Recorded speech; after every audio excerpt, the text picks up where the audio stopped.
Watch this review here. Look at Icicle from Mattel's Target exclusive Public Enemies wave. Icicle was the first figure from the wave that I saw in stores. In fact, he was the only one I saw in stores that day. There were like 5 of him. And, particularly I didn't really care for the style, so I was debating whether or not to collect the wave at all. Ultimately, however, it was the other figures in the wave that convinced me, such as Black Lightning, Major Force, and the Collect and Connect Brimstone. Also, from the back of the package, you'll notice that he looks kind of opaque. However, the actual figure itself is translucent in all the ice parts.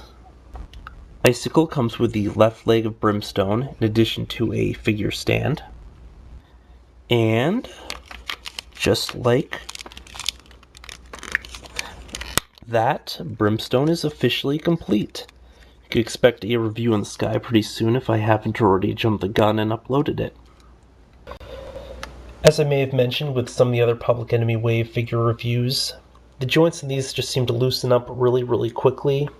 I'm not sure if it's because I was using the stands they so generously provided, whereas I normally keep my DC Universe Classics kind of like propped up against other objects, But at any rate, the wear to the knees was rather considerable, where it just doesn't have as much strength or balance here anymore. And that's basically happened across all the figures I bought, so I'm not sure if it's just a fluke specific to this or not, but word of warning. Otherwise, as mentioned, this figure originally made me a little bit leery on picking up the wave, but he is a pretty decent looking figure once you get used to the more cartoony look, because after all, he was in an animated movie. Albeit very briefly. Paint-wise, he's a very interesting figure just in the sense that they use some sort of a spray paint for the blue portions where they tossed on like a quick layer of blue, I believe, and then a little speckling of white on top of it to give the illusion of ice and snow. The arms are naturally completely translucent, but there's paint up here in the bicep, and then going right down the arm towards around the elbow here, at which point it's just completely translucent. Let's shine a little light on this. And as you can see at the claws, this effect is very visible. Of course, given how the paint was actually applied, your mileage may vary. As you'll notice, the paint is a lot thicker on both sides of the bicep here. There's really nothing here in the front. And there's just a little bit on the back, but the entire shoulder is coated over. Now the upper ice portion here, they just tacked on like an extra piece as opposed to sculpting it in.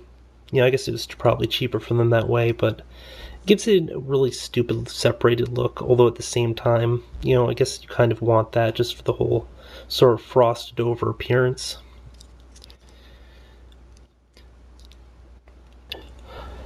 Mine also has a paint chip here on the nose, which reveals that the head is actually of the same translucent blue, and they just painted over it, but they painted to the extent that you can't even see that it is translucent underneath there, which is kind of neat. I mean, it's definitely a lot of paint work for all this, which just makes the rest of the body incredibly disappointing, because it's just a solid black tone, and frankly, it just shows that they could have just gone a little bit more to even it out and given the figure a more polished look. Otherwise, a very cool looking figure. He's also a very tall figure. Let's bring in Superman here for scale. It's kind of like I guess half a head over Superman. It's very noticeable before, but let's toss in some ice villains. Here we have Captain Cold in the DC Superheroes Mr. Freeze, the first one, not the select version or whatever it was called. Now, sort of disappointing, the Mr. Freeze is in fact a bit smaller, but that's more the fault of the Mr. Freeze and them not really scaling it well than this figure. I have no clue how tall this guy actually is in the comics or whatnot, but he does really tower over the Captain Cold.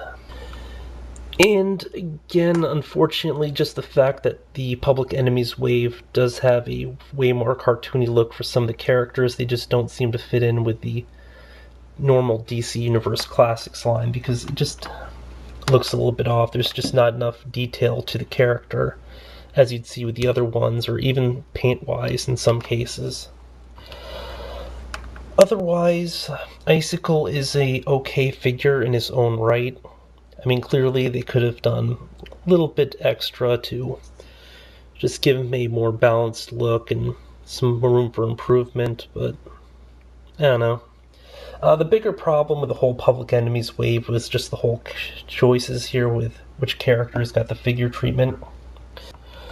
Icicle, of course, took a spot which should have been reserved for a villain who actually played like a real role in the film, such as Metallo, who's the catalyst for a lot of the events, or a business suit Lex Luthor, which is sorely needed at this point, and a lot of people have customed. But as it was, this character only had like a 10-second cameo in the film alongside Captain Cold and Mr. Freeze, I believe, where he attacked Batman and they all got beaten at the same time, so yeah. But this has been a look at the DC Public Enemies wave, Icicle. Till next time, folks.